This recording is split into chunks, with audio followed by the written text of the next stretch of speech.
Bom dia a todos. Sabah al-Khair. Good morning. Sejam mais uma vez bem-vindos à semana da AE Week, a Usbu'a. Espero que todos possam aproveitar bastante esse evento. Teremos palestras, minicursos, visitas técnicas, sempre muito dentro do foco da AE, que é aproximar, né, todos os estudantes, toda a academia, ao setor produtivo, à indústria, porque no final do dia fazemos parte do mesmo ecossistema. Desde já agradeço a todos os palestrantes, todos os amigos que gentilmente cederam seu tempo para compartilhar conhecimentos. E, mais uma vez, agradeço a presença de todos e tenham uma boa semana. Ucrânia.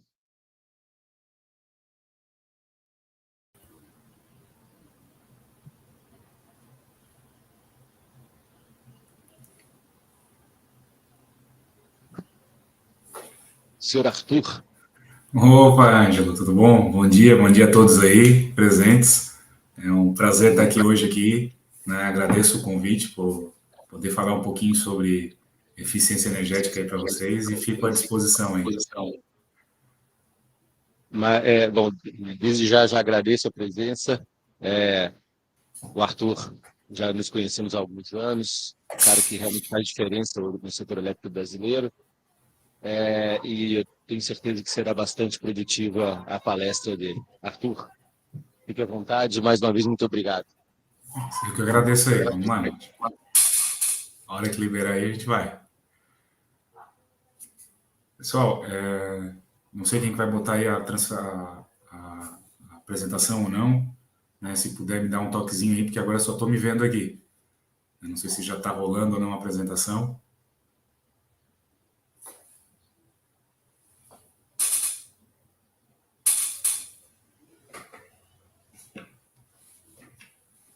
Tem como dar um retorninho para mim aí, gente? Estou perdido aqui.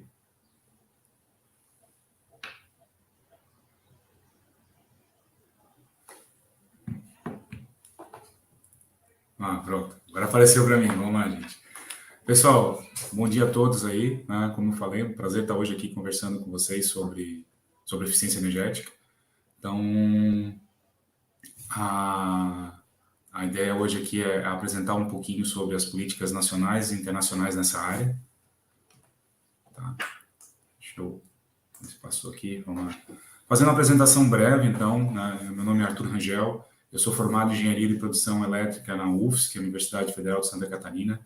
Eu tenho especialização em Sistemas de Transmissão e Distribuição de Energia. Estou finalizando meu mestrado na área de Energia e Sustentabilidade. Sou profissional certificado em Medição e Verificação de Performance, né? Tanto pela AEE, né? Que é a Associação dos Engenheiros de Energia, quanto pela EVO, né? Que ela tem um protocolo um pouco diferente ali, né? Que é o PMVA. Eu tenho mais de 8 anos de experiência na área de eficiência energética, né? Sou profissional certificado aí desde 2013, atualmente sou um dos diretores da AEE no Brasil, né? Em 2020, um dos projetos que a gente desenvolveu na Celesc, né? Eu trabalho na Celesc, a companhia de distribuição de energia aqui em Santa Catarina. Então, um dos projetos que a gente desenvolveu aqui, que foi o Bônus Motor, ele foi premiado no AEE International Awards como projeto de inovação em energia. Esse programa também, esse projeto Bônus Motor, ele foi reconhecido como o melhor trabalho técnico em eficiência energética em 2018 no 23º CENT, que é o Seminário Nacional de Distribuição de Energia. E um dos trabalhos que a gente desenvolveu na área das chamadas públicas para a seleção de projetos de eficiência energética dentro da Celesc, em 2017 foi reconhecido como o segundo melhor trabalho técnico aí na área de eficiência energética no Citenel. Então, hoje a gente vai inicialmente dar uma introdução, né, sobre o tema, sobre eficiência, sobre energia, depois falar um pouquinho mais sobre eficiência energética, e aí depois abordar sobre políticas públicas internacionais, né, as principais aí, nos principais países que mais se destacam na área, e depois avaliar o cenário nacional e fazer uma análise comparativa. Tá? Então, eu gosto sempre de quando começa a falar sobre eficiência energética, eu acho interessante a gente começar a falar sobre energia, né? O que seria energia? Né? Porque são conceitos atrelados, né? Uma energia vem do grego, né? palavra em, dentro, e ergo, trabalho. Né? Então, essas duas palavras, né, que formam a palavra energia. Então, energia é a capacidade que um sistema físico tem de gerar trabalho ou de transferir calor. E aí eu gosto de apresentar também um conceito aqui da primeira lei da termodinâmica, que a gente vai ver que tem tudo a ver também com a parte de eficiência. Né? A energia, ela se conserva. Ela não pode ser criada ou destruída, mas apenas transformada. Então, esse é um conceito que a gente usa bastante quando a gente aborda a questão de eficiência energética. Se a gente olhar à nossa volta, a gente percebe um pouquinho, né? Quem é que utiliza energia? Todo mundo utiliza energia, né? Tanto para trabalhar, né? Para estudar, para a parte de lazer, em casa, enfim. A gente sempre utiliza energia. Né? Como a gente utiliza essa energia? A gente utiliza ela de diversas formas, né? A gente utiliza ela através de calor, de luz, de refrigeração, de movimento, enfim, né? E onde a gente utiliza? Praticamente tudo que a gente faz hoje, a gente utiliza energia, né? No nosso trabalho, na nossa casa, no nosso lazer, né? No nosso transporte. Então, tudo isso hoje está ligado à energia.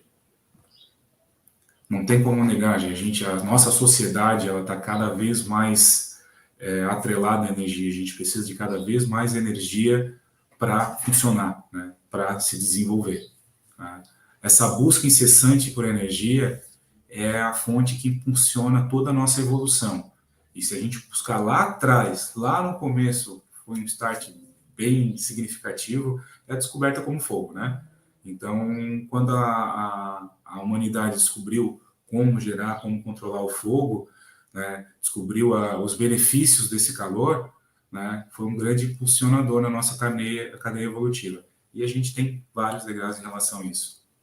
A questão da energia mecânica, energia térmica, a energia elétrica. Então, são todos impulsionadores da nossa evolução como sociedade. Trazendo um pouquinho para o Brasil e trazendo um pouquinho para a minha área, né? A área de sistema elétrico, a área de energia elétrica no Brasil. O setor elétrico, ele vem desde a década passada enfrentando vários momentos de iminentes crises no seu fornecimento.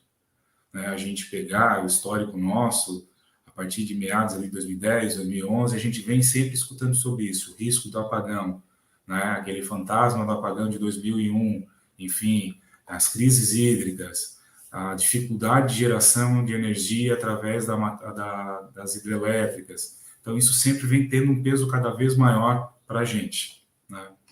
Isso vem muito da evolução da nossa matriz elétrica brasileira. Né? Desde o seu começo, durante todo o século XX, né? Lá no final do século XIX, começo do século XX, até o final do século XX ali, o Brasil focou o desenvolvimento da sua matriz de energia elétrica, né, na hidroeletricidade, né, nas hidrelétricas. Então, a gente usa muito as fontes através de rios, né, a partir da parte hidráulica. Né. Em 2001, a gente teve um grande ponto, vamos dizer assim, né, que foi um apagão, foi uma crise energética significativa.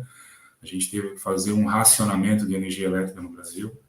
Vários estados aí, cidades, enfim, tiveram que chegar a uma certa hora e ficar sem energia, enfim. Então, esse foi um grande marco, infelizmente, vamos assim dizer, né, na área de energia elétrica, de planejamento energético dentro do Brasil. Então, a partir desse apagão, a gente verificou a necessidade de buscar novas fontes de energia. Né? A gente teve a consolidação das termoelétricas. Então, elas tiveram uma importância maior dentro da matriz elétrica brasileira, né? Um conceito maior, né? de servir como apoio nessas crises, enfim. E também a gente teve espaços para novas fontes de energia, né? Dentro dessa matriz, incentivo à busca por novas fontes, né? E aí a gente destaca principalmente as eólicas e agora a solar, né? As fotovoltaicas. Se a gente olhar, vou tentar olhar um pouquinho aqui para o lado aqui para mostrar para vocês, principalmente agora no final, aí nos últimos anos, né? Em 2001, 2021, a gente passou por outra grande crise hidráulica, né? Hídrica no Brasil, né? E a gente vê o reflexo aqui, onde a a nossa matriz aqui, a nossa fornecimento de energia elétrica no Brasil por fontes hidráulicas passou de 63% para 55%, então reduziu, e a gente teve um acréscimo aqui das termoelétricas de 26% para 31%, e das outras fontes de 10% para 13%. Né? Então, isso foi um reflexo ali que em 2021 a gente teve a pior crise hídrica para geração de energia em 91 anos de história. Então, desde o seu início de registro, assim, né, a gente passou em 2001 pela pior crise hídrica para geração de energia. Os períodos de seca no Brasil são cada vez maiores e mais frequentes. A média de chuva vem se mantendo abaixo da média histórica ao longo dos últimos anos. Esse ano agora a gente está tendo um pulmãozinho, vamos dizer assim, está chovendo mais, né? Mas isso está se tornando a exceção e não a regra no nosso setor, né? Então a gente tem que tomar essa preocupação. Então isso faz cada vez mais que a gente pense em novas formas, né, da gente atender essa demanda cada vez maior da sociedade por energia elétrica. E aí a gente tem a eficiência energética se destaca em relação a isso. O que é eficiência energética? A gente vai falar um pouquinho mais. Mas o conceito básico dela é fazer mais com menos, né? Então, essa energia que a gente não utiliza, que a gente economiza, ela fica disponível para ser utilizada por outros consumidores, se tornando assim como uma espécie de usina virtual, né? E o estudo e análise de políticas públicas já desenvolvidas, tanto nacional quanto internacionais, elas auxiliam para que falhas anteriores não sejam repetidas, né? E os sucessos sejam replicados e expandidos. Então, a ideia nossa aqui nessa abordagem é falar um pouquinho sobre isso, ver o que serviria de exemplo ou não para a gente aqui no Brasil, tá? Então, o que é eficiência energética? Ela tem o seu conceito ligado à minimização de perdas na conservação de energia primária e energia útil. Então, voltando lá que eu mostrei lá nos primeiros slides, né, na primeira lei da termodinâmica, a energia ela é transformada. Então, a gente pega a energia primária, uma energia de uma maneira, né? Geralmente aqui a gente vai abordar mais a questão da energia elétrica, vamos assim dizer. A gente não usa energia elétrica. Transforma ela numa outra forma de energia e essa sim é que a gente utiliza, né? Como calor, refrigeração, movimentação, luz. Então, nesse processo de transformação, quanto menor a perda nesse processo, mais eficiente a gente está sendo. Então, esse é o conceito básico, né, de eficiência energética. Por que ela é importante? Ela é importante, primeiramente, para a gente atingir as metas globais de clima e sustentabilidade. Então, isso tem cada vez mais impacto na nossa sociedade. A gente vê cada vez mais as nações, enfim, os governos, né, se preocupando com essa relação de metas de consumo, de diminuir o impacto daquilo que a gente tem emitido para a atmosfera, enfim, né? Então, ela está atrelada diretamente a isso, né? Ela trabalha muito nessa transição para energias limpas. O Brasil, historicamente, né, por conta dessa sua característica da matriz, principalmente elétrica brasileira, ele tem uma matriz limpa, né, uma das mais limpas no mundo. Mas não é a situação que a gente encontra em outros países. Então, nessa transição, a eficiência energética auxilia muito, né? A partir do momento que a gente começa a ser mais eficiente, consumir menos, então a gente consegue reduzir mais o consumo dessa energia por fontes não renováveis, né, para fontes renováveis, fontes limpas, né? E ela auxilia bastante no crescimento econômico, né, com baixo teor de carbono. A partir do momento que eu não consumo, né, eu não consumo energia, não estou consumindo carbono lá na ponta, né, não estou gerando aquele carbono para a atmosfera que pode ocasionar um efeito estufa, por exemplo. Conceito básico para a gente entender, eu gosto sempre de dar esse exemplo aqui das lâmpadas, né? Eu estou mais velho aqui, né, provavelmente a turma aí é uma turma mais nova, então grande parte aí não deve nem ter passado por ter em casa lâmpadas incandescentes. Mas até a década de 2000 e um pouco mais para frente, as nossas lâmpadas em casa eram lâmpadas incandescentes, né? Essa primeira lâmpadazinha aqui. Então, essa lâmpada aqui, ela transformava 92% da energia que ela consumia em calor, e não em luz, né? Mas era uma lâmpada. Em tese, o fim dela é para gerar luz, né? Eficiência luminosa. Então, a cada 100 watts que ela consumia, 92 watts ela transformava em calor, perdia para o ambiente, né? E apenas 8%, né, 8 watts daquela energia ela transformava em luz. Então, uma tecnologia altamente ineficiente, né? No apagão, as lâmpadas fluorescentes compactas acabaram até se transformando num símbolo, né, de eficiência, enfim, o governo incentivando esse tipo de tecnologia. Por quê?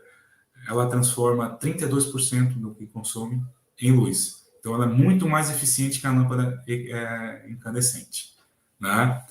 E hoje, né, cada vez mais, a gente tem a tecnologia LED. Né? A tecnologia LED, ela transforma 68% daquilo que ela consome em luz. Então, olha a diferença. De 8% a gente passou para 68%. Né? Uma diferença muito grande. Então, a gente consegue usar muito menos energia para fornecer aquela mesma luminosidade ou até mais. Então, tem outro conceito básico aqui, né? Eficiência energética. Uso de menos energia para fornecer o mesmo ou um número maior de bens e serviços. Luz, produtos, enfim. Né? Esse é o conceito básico que a gente trabalha com eficiência energética. Quais são os benefícios que a gente tem quando a gente fala de eficiência energética, então? A eficiência energética ela é o recurso de energia mais rápido, mais barato e mais limpo. Tá? Aquele que a gente não consome. Né? Já está ali, a gente está deixando de consumir essa energia, sendo eficiente e disponibilizando isso para outros fins, para outros consumidores, outros clientes, enfim. Né? Ela tem um potencial de redução na ordem de 20% no uso final de energia, além de custos bem menores do que a implementação de novas fontes de energia. Então, é muito mais barato ali, na maioria das vezes, a gente economizar 1 megawatt-hora do que a gente investir na construção de usinas, linhas de transmissão, subestações, linhas de distribuição, né? Ou outros conceitos quando a gente fala, se a gente for falar de combustível, por exemplo. Então, é muito mais barato a gente economizar do que a gente ir lá na plataforma, retirar esse petróleo, trazer, tratar, sabe? Beneficiar ele, transportar ele, disponibilizar até o final. Então, tudo isso tem o mesmo parâmetro. Então, a maioria das vezes é muito mais barato a gente conservar 1 megawatt-hora do que o valor que a gente teria para sua produção. Né? Por isso, né, a eficiência energética tem um forte retorno financeiro. Mas, mesmo assim, ela continua sendo subutilizada, não só no Brasil, mas no mundo como um todo. Tá? Aqui, para a gente ter uma ideia do que a gente está falando, de eficiência ou geração. Tá? Aqui está sendo disponibilizado para vocês os dados de outubro, novembro do ano passado, né, dos custos médios de geração de energia no Brasil, né, disponibilizados pela Câmara de Comercialização de Energia Elétrica. Tá? Então, se a gente olhar aqui e a gente pensar na eficiência energética como uma usina virtual, como uma fonte de energia, vamos dizer assim, para a gente poder fazer o comparativo, a gente vê que conservar é mais viável do que gerar. Então, o custo de conservar 1 megawatt-hora no Brasil, e aí a gente pegou como base os programas de eficiência energética da ANEEL, está na faixa de R$ 108 o megawatt-hora economizado. A fonte mais barata que a gente vê por aqui é a eólica, que custou R$ 210, né, para cada megawatt-hora gerado. Então, a gente tem quase 50% de economia aqui. Né? Se a gente comparar com as outras, então, uma economia muito maior. Então, a gente vê, né, que é mais barato, é mais viável a gente investir em eficiência do que em geração. Aqui é um outro gráfico para a gente avaliar um pouquinho do potencial existente no Brasil, tá? E eu trago dados até 2019, porque ali em 2020, 2021 a gente teve a pandemia e isso distorce um pouco essa situação. Mas para a gente avaliar a produção, né, de um país, enfim, a gente tem muito isso do PIB, né, o Produto Interno Bruto. Então, para a gente aumentar o nosso Produto Interno Bruto, a gente precisa consumir energia. Então, isso tem uma relação direta, tá? Em países mais desenvolvidos, né, a gente usa o crescimento do PIB, ele é o mesmo ou até um pouco maior do que o crescimento do consumo de energia, né, mostrando que está sendo eficiente. A gente está crescendo mais, consumindo menos. Já no Brasil, a gente tem isso um pouco ao contrário, como a gente demonstra aqui. Né? Então, de 99 a 2019, a gente cresceu 18,10% no PIB, mas o nosso consumo de energia elétrica aumentou quase 30%. Então, a gente consumiu muito mais energia do que cresceu. Então, a gente não foi eficiente. A empresa de pesquisa energética do Brasil, a EPE, ela desenvolveu um estudo em 2011, onde ela avaliou o potencial de eficiência energética no Brasil. E ela chegou a um potencial de mercado, que seria o quê? Aquilo que efetivamente pode ser executado, né, em retornos financeiros e técnicos para o Brasil, a gente poderia estar economizando 10,3% daquilo que a gente consome, tá? Se a gente aplicasse isso na nossa matriz elétrica brasileira, a eficiência energética poderia ser vista como a terceira maior fonte de energia no Brasil, tá? Então, um potencial muito grande. Hoje, ela não a eficiência, assim, o que a gente economiza não chega nem perto aí de 3 terawatt-hora. Então, está muito abaixo, tá? A gente tem um potencial muito grande para trabalhar, para crescer e para desenvolver no Brasil. Quais são as barreiras que a gente tem hoje, assim, as principais barreiras que a gente enfrenta para a implantação, né, para o crescimento da eficiência energética, então? Primeiro deles, a atenção focada na operação. Então, nosso setor, né, produtivo, ele foca muito na questão operacional. A gente esquece um pouquinho de ver, né, essa parte energética, o consumo, de como a gente está consumindo essa energia, de como a gente está trabalhando com essa energia. Então, a gente acaba focando só na operação e esquece um pouquinho disso, tá? Isso dificulta ações na área da eficiência.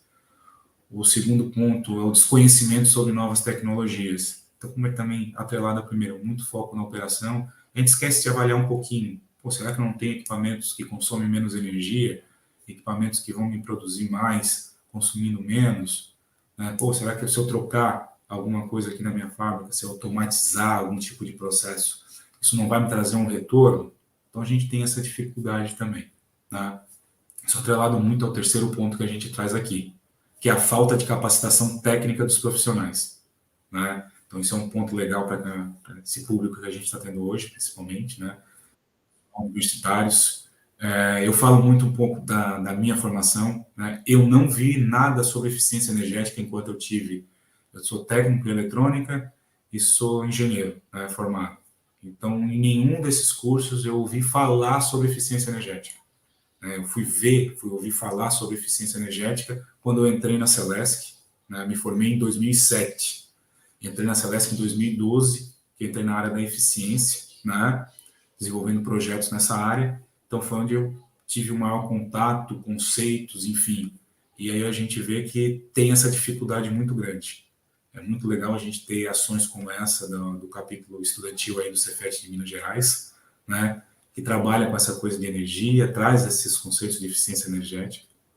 E isso pode ser um diferencial para vocês aí no mercado profissional daqui a alguns anos, tá? Outro ponto que a gente tem dificuldade, né? E aí trabalhando principalmente com os empresários em si, é o desconhecimento sobre os benefícios financeiros. Vou trazer um exemplo de uma situação que eu passei quando eu estava na Celesc. A Celesc desenvolve chamadas públicas, onde as empresas apresentam seus projetos para ser financiados, né, com verba desse programa, desse fundo aí de eficiência energética. E a gente teve casos, né, que uma empresa grande, empresa multinacional, foi selecionada, né, então o corpo técnico deles apresentaram esse projeto, e aí quando foi selecionado, eles levaram para os gerentes, enfim, mais em cima, eles, não, isso aí não dá nada, isso aí não dá benefício financeiro. E eles não aceitaram, não caíram fora do financiamento. Né? Por quê? Porque desconhecem esses benefícios financeiros que a eficiência energética pode trazer.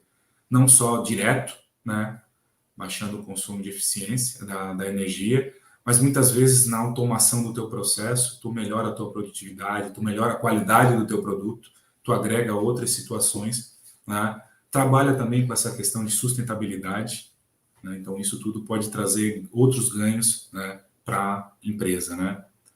A gente tem uma baixa capacidade de monitoramento de dados energéticos no Brasil e trago isso assim de experiência minha, né? Eu estou desenvolvendo minha tese do mestrado e então busquei esses dados, enfim, então são difíceis ainda de a gente ter. Então, isso dificulta também o desenvolvimento das ações, né? Um outro ponto que é muito interessante aqui é que quando a gente tem esse conhecimento, geralmente está concentrado em indivíduos e não em procedimentos da organização. O que é isso? Gestão de energia. Então, a gente não tem esse conceito de gestão de energia aplicado nas indústrias, no nosso setor empresarial, né? E aí um conceito básico é a ISO 50001, né? Então, a ISO 50001 é um sistema de gestão de energia e o Brasil tem bem poucas empresas certificadas nela, né? Então, quando a gente consegue também transferir esse conhecimento para procedimentos, isso se torna uma parte-chave da empresa e traz retorno significativo. E, por último, a falta de financiamento, né? No Brasil, a gente tem poucos fundos para essa área. Os fundos que tem, muitas vezes, são burocráticos para a gente disponibilizar esse financiamento para o consumidor final, para o empresário, né? Para o setor industrial, comercial, enfim. Então, a gente tem essa dificuldade. Vamos dar uma olhadinha agora no setor, no cenário internacional, né? Para a gente ter uma ideia de quais são as ações que a gente tem lá fora, tá? Para isso, a gente vai utilizar o International Energy Efficiency Scorecard. Ele é um relatório que classifica as 25 maiores nações consumidoras de energia e suas políticas e programas de eficiência energética. Esses 25 países representam 82% de toda a energia consumida no mundo, tá? E mais de 80% do produto interno bruto mundial. Então, vou dar uma olhadinha para o lado aqui para eu ver melhor o gráfico aqui e passar para vocês. Esse ranking foi publicado no ano passado, tá? É a última atualização dele. A gente tem a França em primeiro lugar. Em 2018 era a Alemanha, então a França ficou em primeiro. O Reino Unido, né, a Inglaterra, ali ficou em segundo. A Alemanha e a Holanda estão empatados em terceiro. Em quinto lugar, a gente tem a Itália. Em sexto, a Espanha. Em sétimo, o Japão. Em oitavo, Taiwan. Em nono, a China. E em décimo, os Estados Unidos. Tá? O Brasil aparece em 19º. Estava em 21º ou 22º no outro ranking. Não teve uma evolução muito significativa. Tá? Então, se a gente pegar as melhores práticas identificadas nesses países melhores ranqueados, tá? Eu vou trazer primeiro aqui um exemplo dos certificados brancos, que são implementados na França, na Itália e no Reino Unido. É um sistema para comercializar metas de eficiência energética. Então, é como se a gente estivesse vendendo a energia que, em tese, fosse gerada pela eficiência energética, tá? Estão se tornando bastante populares devido a seu potencial de eficiência para atingir uma determinada meta, né? Aceitabilidade política, né? Grande grau de flexibilidade, né? Diversas ações, enfim, e na sua ênfase nas reduções absolutas, né?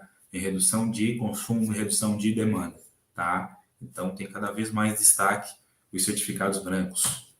A Alemanha se destaca principalmente pelos seus fundos rotativos, que são incentivos pagos com a economia acumulada.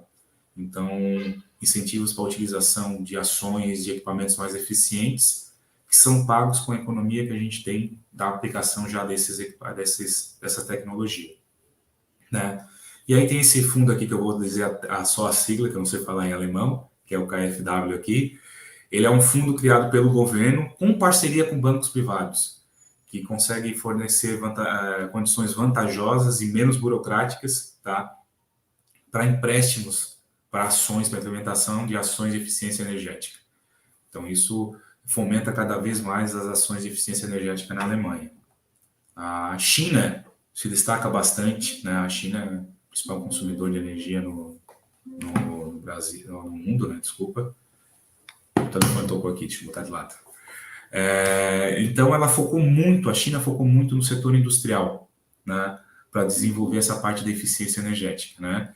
E como ela fez isso? Ela fez através de, principalmente, subsídios para a adoção de novas tecnologias de eficiência energética e eliminar a capacidade produtiva desatualizada. Então, para essas indústrias eliminarem mesmo, retirarem de funcionamento seus equipamentos ineficientes, ineficazes lá, tecnologias já obsoletas, e adotar novas tecnologias, novos equipamentos. Hoje é uma das referências na área de eficiência energética. Uma outra questão legal deles lá é a alocação do capital para eficiência energética por meio de centros de conservação e gerenciamento de energia, semelhantes ao que a gente tem no que seria as ESCOs, as empresas de conservação de energia, que financiam esse tipo de projeto. Então, lá são esses centros lá, só que esses centros são gerenciados pelo governo lá. Okay?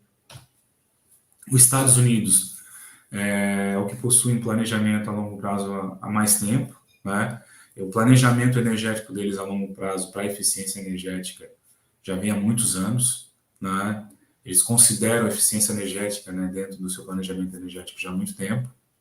O financiamento dos programas de eficiência energética deles lá, grande parte, vem através de taxas na venda de energia. Então, um percentualzinho daquela energia que é vendida, que o consumidor paga, vai para financiar esses programas, assim como é no Brasil, né? A gente vai falar um pouquinho depois. E um outro destaque aqui é essa siglazinha desse mecanismo, a EIPS. Ele é um mecanismo que foi criado para obrigar ou incentivar as distribuidoras de energia a adotarem medidas de eficiência para atender parte da sua demanda. Ou seja, a demanda que ela vai atender, que ela vai vender, que ela vai fornecer energia, ela tem que atender não buscando comprar energia. Ela tem que atender especificamente investindo em ações de eficiência energética, reduzindo o consumo na sua área para que aquela energia seja disponibilizada a outros consumidores. Então, em alguns estados isso é obrigatório, outro é só incentivado, né? Nos Estados Unidos, cada estado tem mais ou menos a sua legislação assim, em relação a isso, mas é uma base nos Estados Unidos que é interessante, e isso força com que as distribuidoras também busquem as ações mais eficazes, né, que tenham um maior potencial, né, financeiro para as empresas. Eu trago aqui o México, né? O México ele se assemelha um pouco ao Brasil, vamos dizer assim, e ele teve uma evolução muito grande de 2016 para 2018. Eu digo que se assemelha ao Brasil, que é uma economia em desenvolvimento, né? Um país em desenvolvimento. E com isso, de 2016 para 2018, ele teve a maior evolução no ranking. Por quê? Porque ele focou as ações e políticas deles para as grandes instalações industriais, que é o setor que mais consome energia elétrica lá. Tá? Então é bom se destacar isso também. Outras políticas que a gente vê, né, entre esses países, os padrões mínimos de eficiência energética para máquinas e equipamentos, todos eles adotam. Né? Taxas ou encargos sobre a venda de energia, né, para poder financiar o programa de eficiência energética, né? Política de subsídios, né, os bônus financeiros. O que seria isso? A gente subsidiar equipamentos mais eficientes, né, e até sobretaxar, em alguns casos, equipamentos menos eficientes. Tá? Então, a gente incentiva, através disso, o governo, né, através de um bônus financeiro, a compra de equipamentos mais eficientes, né, essa substituição de equipamentos no parque fabril do país, tá? E a outra aqui que todos eles também adotam também são políticas de informação, as etiquetas energéticas, a etiquetagem energética. Então, através disso, o consumidor final tem a possibilidade de avaliar aquilo que está comprando, de poder comparar se um equipamento, de repente, que está um pouco mais barato, né? Se ele realmente, a curto, médio prazo, né, ele vai me trazer uma economia ou vai me gerar um consumo maior do que um equipamento que poderia ser um pouquinho mais caro. Né? Então, tu consegue comparar não só preço, mas também consumo de energia e tu ter essa possibilidade de fazer essa avaliação e definir o que é melhor para a sua casa, sua instalação, sua empresa, enfim. Né? No Brasil, o que a gente tem no Brasil? Então, primeiramente, gostaria de destacar aqui o Plano Nacional de Energia, né, o PNE. O Plano Nacional de Energia em si, ele já é desenvolvido há muitos e muitos anos, né, final da década de 70, 80, mas somente em 2007, né, no Plano Nacional de Energia 2030, né, que é o planejamento a longo prazo do setor energético, é que ele inseriu a eficiência energética, né, como uma fonte, vamos assim dizer, de energia. Né? A eficiência energética vai atender parte da demanda prevista, né, de consumo de energia elétrica no Brasil. Então, esse plano, né, ele prevê que 10% do consumo lá em 2030, lá, daqui a 7 anos só, né, mas quando o projeto foi feito, isso era lá em 2007, então ele previa lá que 10% do consumo ia ser atendido através de ações de conservação de energia. Mas como? né? Existem dois tipos de ações que eles veem nesse âmbito, né? Existe o progresso autônomo, que é esse de baixo aqui, né? Esse progresso autônomo é o progresso ações naturais. É a reposição tecnológica que acontece naturalmente, né? Aperfeiçoamento de processos naturais, sem intervenções de agentes públicos ou privados, sem intervenções de políticas públicas para isso, tá? Então, nesse progresso autômato, ele ia ser responsável por 4,7%, né, para atender aquele consumo de energia previsto para 2030. E 5,3% seria vindos de ações, né, através de programas e políticas públicas, né? Então, incentivado através de programas de eficiência energética, de consumo de energia, enfim, ao uso eficiente de energia no país, tá?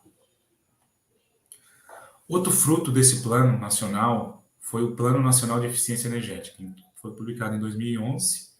Ele visa orientar ações e articulações no âmbito de eficiência energética, mas ele não se traduziu muito ainda em ações e políticas, né, realmente efetivas na área, tá? Falta um pouco de articulação do poder público com os players da área, assim, né? O setor industrial, o setor empresarial, né? E então a gente não tem muito a evolução. A gente teve a publicação do plano em si, mas não resultou em ações práticas. A gente teve, no final de 2021, 2022 ali, a implantação do primeiro plano decenal de eficiência energética no Brasil. Ele foi desenvolvido sob coordenação da Eletrobras. É um estudo significativo para a área. Ele buscou se aprofundar em ações de eficiência energéticas internacionais, verificou esses principais países que mais se destacam, quais são as ações, como são executadas e como a gente poderia trazer essas ações para o Brasil. Então, é algo que está sendo implementado ainda, né, e pode trazer frutos significativos. E ele vem desse Plano Nacional de Eficiência Energética, que previa esse desenvolvimento no plano decenal, né? Planos nacionais geralmente são planos, planejamentos energéticos a longo prazo, 15, 20, 30 anos para frente, né, que é o nosso plano nacional. Os planos decenais têm um planejamento mais a médio prazo, tá? Daqui a 10 anos, o que a gente vai trabalhar e fomentar até lá, né? Então, esse plano decenal de eficiência energética visa isso, tá? Voltando numa linha do tempo para a gente ver o que a gente tem de destaque, então, a gente vê que ações de eficiência energética no Brasil já são desenvolvidas há mais tempo, né? A gente tem uma das primeiras delas, que é o Programa de Etiquetagem Energética de 1984. Ele serviu como base para, em 2000, a implementação dos padrões mínimos de eficiência. Mas são essas etiquetas que a gente vê, classificação A, B, C, D, cor verde, cor vermelha, que auxiliam na hora que a gente vai comprar um equipamento, a gente saber se ele consome mais ou menos energia. O PROCEL, que é o Programa Nacional de Conservação de Energia Elétrica, ele é desenvolvido pela Eletrobras, ele começou em 1985. Ele é composto de ações voltadas para capacitação, disseminação de informações e boas práticas energéticas, né? Regulamentação e critérios de etiquetagem, edificações, equipamentos, e assessoria também em apoio na implantação de projetos de eficiência energética. E a gente tem o PE da ANEEL, o Programa de Eficiência Energética da ANEEL. Esse é o programa com maior volume de recursos, na faixa aí de 500 a 600 milhões de reais ano, tá? Esses recursos são oriundos de encargos sobre a venda de energia elétrica, então a taxação, assim, tipo como eu citei lá nos Estados Unidos, né? E aqui no Brasil ele é uma obrigação legal das distribuidoras, tá? Então aqui um resultado básico desse programa, só para a gente ter uma ideia. O resultado entre 2008 e 2019, que são os resultados que a ANEEL disponibiliza em seu site, foi investido mais de 2 bilhões de reais, tá, em projetos de eficiência energética, que geraram em torno aí de 2,13 terawatt-hora ano de economia de energia e uma redução de demanda de aproximadamente 650 megawatts. Isso é equivalente ao consumo de 877 mil residências no ano, no mesmo período, e a redução de mais de 197 mil toneladas de CO2 emitido para a atmosfera. Se a gente fosse plantar árvores para neutralizar essa emissão, a gente ia ter que plantar 1,2 bilhões de árvores, tá? Como eu citei lá no começo, o custo dessa eficiência energética né, dessa energia economizada está na faixa de R$ 108,48 por megawatt-hora economizado. Né? Então, a gente tem uma economia bem significativa aí na energia. Tá? Existe um estudo que foi desenvolvido ali em 2017, 2018, que avaliou os projetos executados dentro do PE da ANEEL entre 2008 e 2016. Esse estudo ele apontou que apenas as tipologias, né, os projetos voltados para a tipologia, para o setor industrial e a cogeração, elas foram eficientes. A cogeração hoje já não é mais enxergada como uma tipologia dentro do PE da ANEEL, né? Então a gente pode jogar isso para, porque esse projeto que tinha ali era na área industrial, então a gente pode jogar isso tudo dentro da área industrial, tá? Então as tipologias industriais são as mais eficientes, as mais eficazes, tá? Se a gente olhar o que foi investido entre 2008 e 2019 no Brasil, a gente vai ver que grande parte do investimento se voltou para o setor residencial, principalmente para o setor residencial de baixa renda, tá? 51,36% de todo o investimento do principal programa de eficiência energética no Brasil foi voltado para o setor residencial de baixa renda, o que corresponde a apenas 3,04% do consumo de eletricidade no Brasil, tá? Então, isso é muito reflexo da política pública adotada, né? De 2008, mais ou menos, até 2016, existia uma obrigação legal de investir um percentual mínimo, que chegou a 60%. Então, 60% de todo investimento, né, que as distribuidoras tinham que fazer em eficiência energética tinham que ser em consumidores de baixa renda. Então, isso deu um reflexo muito significativo. E o setor industrial, que é o setor que mais consome energia no Brasil, teve apenas 4,02%, né, de investimento, né, de projetos de eficiência energética pelo principal programa de eficiência energética no Brasil. Então, isso grande no potencial que a gente poderia ter e que efetivamente a gente tem hoje. Tá? A gente tem algumas mudanças nessas leis, então eu vou falar um pouquinho, né, do que a gente tinha até 2020 ali e o que a gente tem hoje para o PE da ANEEL. Então, em 2020, a gente teve a primeira grande mudança. Né? As concessionárias elas tinham um passivo a ser investido, né? Todo ano elas tinham 0,5% da receita operacional líquida delas tinha que ser investido em projetos de eficiência energética. Então, investiam parte e outra parte ficava como um passivo para ser investido. Em 2020, né, o governo visando aí diminuir um pouco os custos com a energia elétrica, ele pegou esse passivo que não estava comprometido e repassou totalmente a conta de desenvolvimento energético, visando diminuir, né, a tarifa de energia elétrica no Brasil. Tá? A partir dali, então, daquele 0,5% da receita operacional líquida das empresas, a gente ficou com essa distribuição ali, então 0,28% da ROL para o PE da ANEEL, 0,12% da ROL para a conta de desenvolvimento energético e 0,1% da ROL para o Procel da Eletrobras. E isso foi até dezembro de 2022. Tá? A partir de janeiro de 2023, essa obrigação diminui pela metade, tá? Então a gente passa a ter uma obrigação de 0,25% da ROL para a área de eficiência energética distribuída ali naquela maneira que a gente vê ali. Então diminuiu todos pela metade, 0,14 da ROL para a PE da ANEEL, 0,06 para a conta de desenvolvimento energético e 0,05 para o Procel da ANEEL, da Eletrobras, desculpa. E a partir de 2025, a gente continua com essa obrigação de 0,25 da ROL, só que muda ali, não tem mais essa destinação para a CDE. Passa a ser 0,2 da ROL para a PE da ANEEL e 0,05 para o Procel. Tá? Mostrando em valores só para a gente ter. Então, até dezembro desse ano agora, do ano passado, a cada R$1.000 da receita operacional líquida das distribuidoras, R$2,80 iam para a PE da ANEEL, R$1,20 para a conta de desenvolvimento energético e R$1 para o Procel. A partir de janeiro desse ano até dezembro do ano que vem, 2024, diminui a metade, né? Então passa a ser R$1,40 de cada R$ 1.000 da ROL para o PE da ANEEL, 60 centavos para o CDE e 50 centavos para o Procel.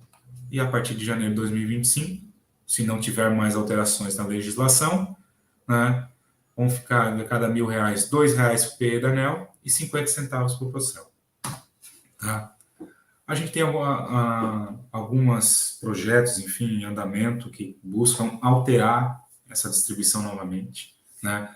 Essa diminuição de 0,5% para 0,25% da receita operacional líquida voltadas para programas de eficiência energética foi alterada através da Lei 13.203 de 2015, tá? Em 2001, aprovada em 2002, no final, a Lei 14.914, ela tinha alterado isso, né? Ela tinha voltado até a paridade. Então, na verdade, eu tenho 0,5% da ROL para o P&D e 0,5% para PE. Então, ali tinha alterado para 0,75 e 0,25. Essa Lei 14.914 voltou até a paridade. Só que o Executivo vetou essa parte, esse artigo que tratava sobre isso. Então, a gente teve essa redução, né, de 50% da renda, enfim, das receitas que eram destinadas, né, para ações de eficiência energética. A gente reduziu 50%, né, principal programa de eficiência energética do Brasil. Existem dois estudos da ANEEL, né, através das notas técnicas 34 e 36 de 2021 da DDE e da SPE, que mostram que a cada R$ 1 que a gente retira da eficiência energética, o Brasil deixa de economizar R$ 12,66. Então, essa redução que tá implantada hoje, né, que está sendo buscada a derrubada desse veto, ela vai causar um prejuízo anual de mais de 3,6 bilhões de reais, tá? E também afeta o Procel, né? O Procel, a principal fonte dele hoje é essa verba que vem dessa obrigação ali, e ela vai reduzir mais de 71 milhões de reais, tá? Então, existe essa preocupação, né, nessa área aí. Vamos ver se realmente vai ser conseguido aí derrubar esse veto ou não, tá? Fazendo uma análise comparativa, então, entre setor internacional e setor nacional. Vamos lá. No setor industrial internacional, a gente vê que o setor industrial ele é priorizado.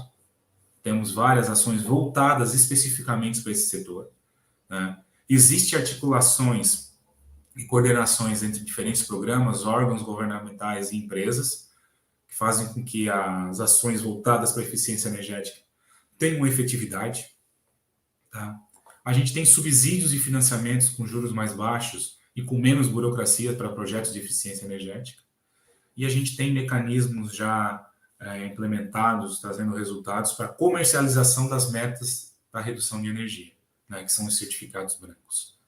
No Brasil, o planejamento energético voltado para a eficiência energética é relativamente novo, né? As principais ações, né, acabaram sendo destinadas ao setor residencial de baixa renda, a gente viu, obrigação legal, um dispositivo legal fez com que 60% dos investimentos do principal programa de eficiência energética no Brasil fosse voltado para esse setor, né? Então, através de uma determinação legal. Existe ainda também uma falta de articulação do poder público com os demais entidades aí da área para o desenvolvimento de ações de eficiência energética, e a gente não tem aí um mecanismo implementado, enfim, para comercializar o resultado dessas ações de eficiência energética. Considerações finais aqui, para a gente chegar mais na parte dos finalmente aqui, né? Ao contrário do que a gente vê nas principais políticas públicas internacionais, né, o Brasil não tem uma política voltada e nem prioriza nessas suas políticas atuais o setor industrial, tá? Ainda tem uma falta de articulação, como eu falei, né, no desenvolvimento dessas ações de eficiência energética em parceria com as diversas instituições envolvidas. Um reflexo disso é que a gente está sempre nas últimas colocações no International Energy Efficiency Scorecard, né? Apesar de a gente ter uma matriz mais limpa, mas a gente não usa de maneira eficiente, né? Então, a gente está desperdiçando fonte limpa de energia também. As ações, né? Então, isso demonstra que as ações que a gente tem adotado até o momento no país não contemplar as áreas com maior potencial de eficiência energética. Então, a gente tem ainda um grande potencial a ser explorado nessa área, né? Para melhorar a eficiência, né, e os resultados dos programas existentes, o Brasil pode buscar replicar as ações de sucesso apresentadas nas principais políticas internacionais. Então, isso já vem sido estudado, né, no plano decenal de eficiência energética elaborado pela Eletrobras. Ela está fazendo bem nessa parte, assim, né, buscando o que tem tido maior resultado lá fora e como trazer isso para cá. Esse é o plano decenal, né? E aí o exemplo, né, do México, quando focou as ações no setor industrial, né, foi o país com a maior evolução no International Energy Efficiency Scorecard em 2018. Gente, eu fico à disposição agora de vocês para dúvidas, questionamentos, o que eu puder auxiliar aí, né, de dúvidas que tenham surgido aí, tá? Fico à disposição, gente. Agradeço aí ao Luca, professor Ângelo aí pela oportunidade de estar conversando com vocês hoje e fico à disposição. Obrigado aí. E Arthur, bom dia, beleza? Bom dia, bom dia. Estou aqui nos bastidores. Queria estar agradecendo aí pela palestra, por trazer todas as informações relevantes para nós. E nós temos aqui algumas perguntas no chat do YouTube. Aí eu vou estar colocando aí embaixo. Beleza, vamos vendo o que eu puder responder. O que eu não conseguir responder agora, eu posso tentar responder depois, buscar informação, tá? Então, beleza.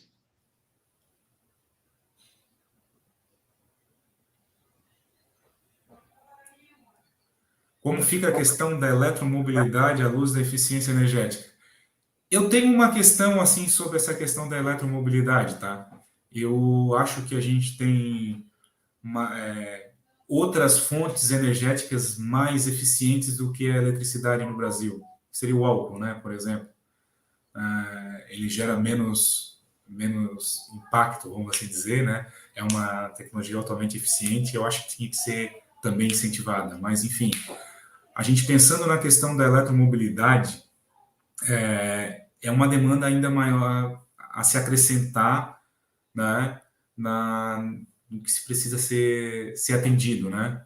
Então, é uma avaliação. Se o crescimento aí previsto que está acontecendo em países mais desenvolvidos vier acontecer no Brasil, a gente não tem como atender, né? Através da previsão atual de expansão do sistema elétrico brasileiro. Então, a eficiência energética se torna, acho que, mais chave nesse processo, para a gente conseguir atender essa demanda crescente através da eletromobilidade, tá? Então, acho que tem que caminhar em conjunto, pelo menos, né? A gente trabalhar isso. E, obviamente, né, eu acho que essa tecnologia que está sendo desenvolvida, ela tem que vir buscar também essa questão de ser eficiente, né? Porque ela vai pegar essa energia elétrica e vai transformar em energia mecânica, né? Então, a gente tem que ter eficiência também nesse processo, né? Temos mais, Lucas? Temos sim. Vou colocar mais uma aqui na tela. O Rafael agora. Como você avalia o desenvolvimento tecnológico dentro do setor energético do Brasil? Bom, vamos lá. A gente tem, como eu falei ali, a nossa matriz elétrica, principalmente, ela é uma das mais limpas no mundo, né? A gente teve, durante muito tempo, século, né? Mais de século, um foco muito grande na hidráulica, na fonte hidráulica para fornecimento de eletricidade. E desde do início da década de 2000, a gente vem trabalhando para mudar isso, né? Então, foram criadas formas de incentivos, né, para novas fontes térmicas, né?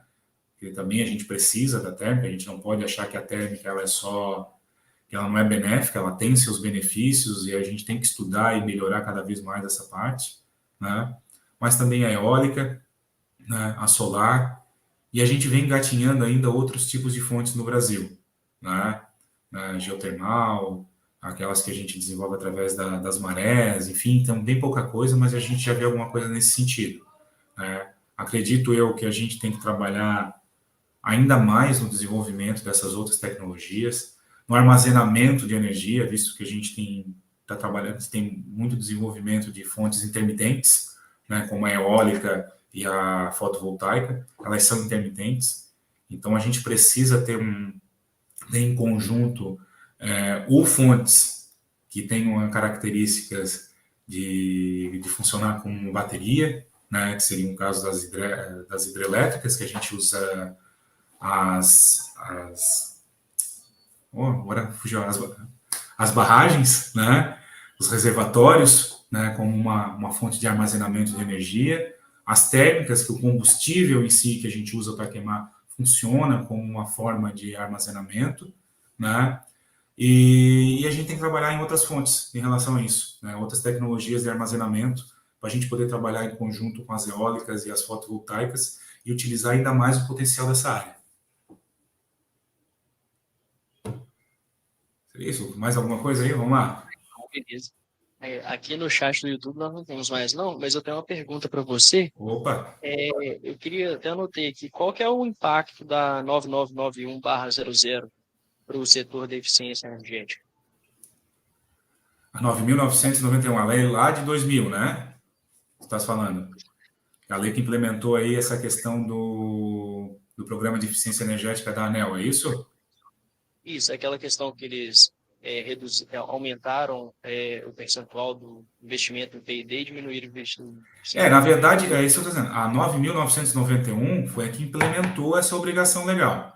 Então, lá ela previa que 0,5% da receita operacional líquida fosse para o P&D e 0,5% fosse para o P&D, né? PE e P&D, então 6,5. Eu vou tentar voltar aqui, porque eu não lembro de cabeça o número da lei que implementou essa alteração, tá? Vou voltar aqui. Aqui, ó. A Lei 13.203 de 2015 mudou essa paridade. Então, ela fez a lei de 0,5%, a gente reduziu para 0,25% os investimentos na área de eficiência energética. A eficiência energética, ela é vista como, em grande parte do mundo, como um primeiro combustível, né? Se fala como um primeiro combustível. Por quê? Porque eu também vejo isso. É muito melhor a gente evitar o consumo do que ter que gerar a energia para ser consumida, né? Então, existem estudos do próprio governo, né, que mostram o prejuízo que isso vai causar para a gente, mais de 3 bilhões de reais no ano.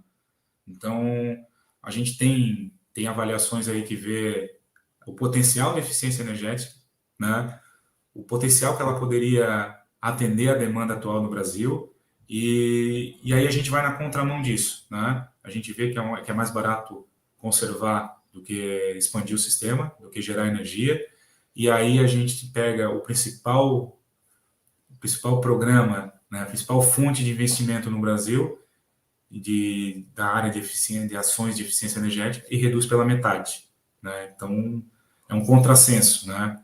Pode ser que o impacto hoje não seja tão significativo, porque a gente agora esse ano, está passando por uma situação atípica, posso dizer assim, que as nossas bacias hídricas, que são utilizadas para geração de energia, estarem com reservatórios com uma capacidade boa, né? Mas se a gente pegar os últimos 10, 15 anos, a gente vai ver que isso é a exceção e não é a regra que a gente vem passando. Então, a expectativa, como a gente foi até perguntado ali, a gente tem demandas a mais que vêm surgindo, como a eletromobilidade, né?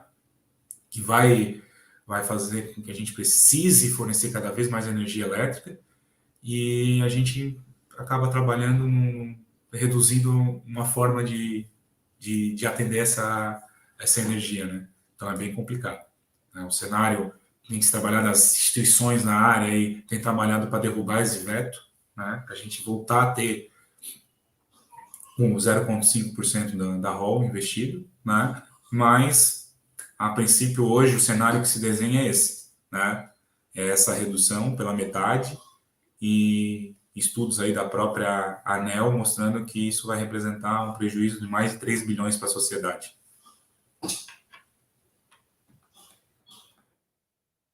Beleza, obrigado. Arthur, então, basicamente as perguntas eram essas. Eu queria te agradecer mesmo aí pela participação, por ter feito essa palestra de abertura para nós aí da EUI, muito importante para a gente estar conseguindo realizar esse evento todo ano, trazendo informações, novidades sobre o setor energético no Brasil, não só no Brasil, né, como você trouxe para nós no mundo também, para informar mais a população sobre o que está acontecendo. Eu queria só te agradecer mesmo, muito obrigado por ter Eu tirado que esse tempo agradeço aí, aí. que eu tenho certeza que é precioso para estar trazendo essas informações para nós. Que é isso. Eu fico com meus contatos ali, né? Então, quem quiser entrar em contato, tirar mais alguma dúvida, tem o meu e-mail, tem o meu perfil no LinkedIn, tem o meu telefone, né? Fico à disposição de vocês, sabe que sempre que possível eu tento auxiliar, né? A gente já teve outros eventos juntos aí, né? E acho que esse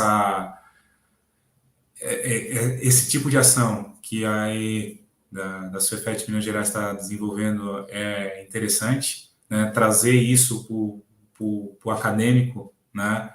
É muito importante ele ter um conhecimento um pouco de como está funcionando o mercado profissional, onde provavelmente ele vai trabalhar, né? Isso é muito bom para o estudante, né?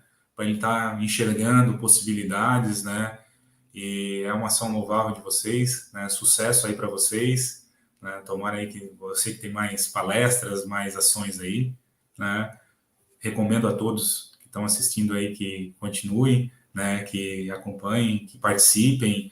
Tem visitas técnicas, essas visitas são muito importantes, né? Aqui é um cara que já se formou há algum tempo e realmente depois isso traz para a gente como profissional no mercado, traz um know-how para a gente tem uma visualização do que é, o que não é. De repente o cara tem alguma dúvida de onde vai trabalhar, de como vai trabalhar. Então aproveite essas oportunidades, essas possibilidades, né? Visitem, assistam, busquem, né? Para a hora que vocês entrarem no mercado profissional aí, vocês estarem bem capacitados aí e realmente entrar naquilo que tem foco, vontade, né? E tem. Fugiu a palavra agora, mas o cara, aquilo que a gente realmente se identifica, né? Eu acho que isso que é mais importante. Beleza, Lucas? Um abração a todo mundo aí, tá? E é isso. Exato, obrigado mais uma vez, um abraço. Valeu, gente. Obrigadão, viu?